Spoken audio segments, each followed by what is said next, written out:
So in this video, we're going to be talking about spinal mobility. So we're going to be doing some twisting and some turning and some bending, and we're trying to get your spine to move in all different directions. So part of this is going to be moving some things from the legs, and some of it is going to be doing upper body movements to allow that rotation and that turning to happen. So we're going to start with a hip twist exercise. And so basically you're just going to lay down on your back.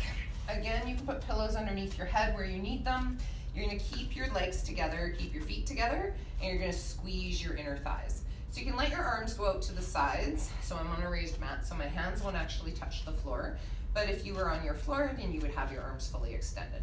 So you want to keep this whole area of the upper body facing the ceiling, the chest facing the ceiling.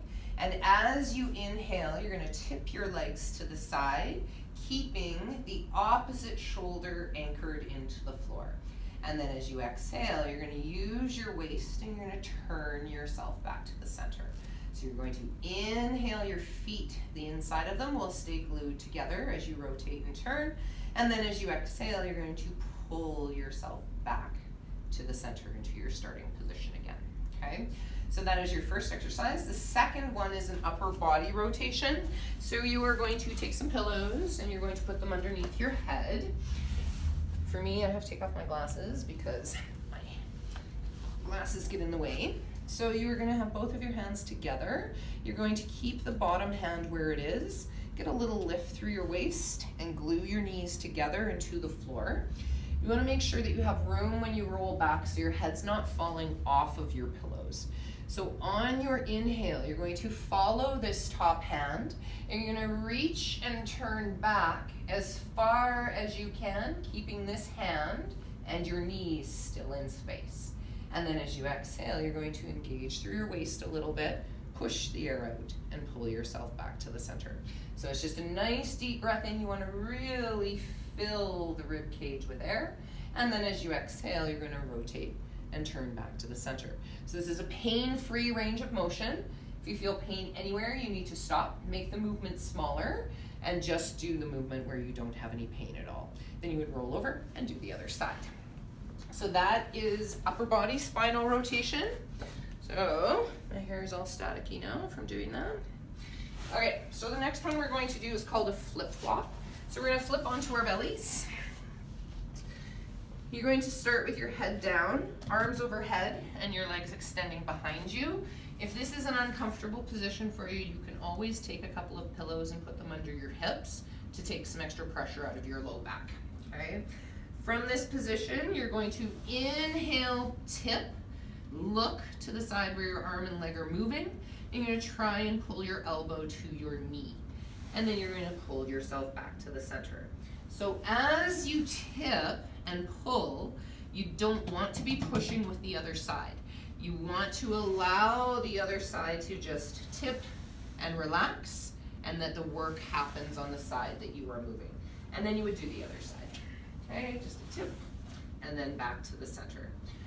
We're going to switch into bow and arrow. So bow and arrow, you can sit however you're comfortable. So if that's in a chair, go ahead and grab a chair. And what you're going to do is have one arm reaching forward and the opposite one reaching backwards. So this is going to happen on an inhale to encourage more rib cage movement and to also encourage more mobility through the spine. So you're going to start with your arms up and nice and tall, or nice reach in front of you. As you inhale, you're going to reach one arm forward and you're going to pull back with the opposite elbow as if you're drawing on a bow and arrow. And then you're going to exhale and come back to the center. So your inhale is to pull and reach. Your eye gaze stays on the front thumb. And then as you exhale, to pull back to the center again. So it's an inhale to pull and reach, and then an exhale to center. The hips stay nice and stable. Okay, so the hips aren't moving all over the place. And then you're just going to relax the arms. The last one is a cat stretch. So we're going to do a cat stretch starting with the hands underneath the shoulders and then the knees underneath the hips. So you want to have some energy going through your arms. Think of pressing yourself away from the floor and relax your feet behind you. Should feel like you've got a little string on your tailbone, lifting it up to the ceiling slightly. And then think of lifting through the back of your neck as well. So if you're starting here and collapsed, the movement's going to be much different than if you're lifted and active. So you're gonna take a nice deep breath and hold this position. And as you exhale, you're gonna just start tucking at your tailbone. And you're gonna roll yourself up, thinking of one bone at a time, lifting and pulling up to the ceiling. You're gonna hold this for a breath and shoot as much air into the back of the ribs as you can. And then as you exhale, you're gonna lift from your tailbone, come out through your waist, and lift back up to your starting position. So your inhale is to hold, and as you exhale, you're gonna tuck and roll. So you wanna feel a connection through your waist as you breathe. You're gonna hold so you get a nice stretch through the upper back. And then as you lengthen back out, you would really wanna feel like you're lifting your belly up and away from the floor against gravity. Okay, so that is our spinal mobility series.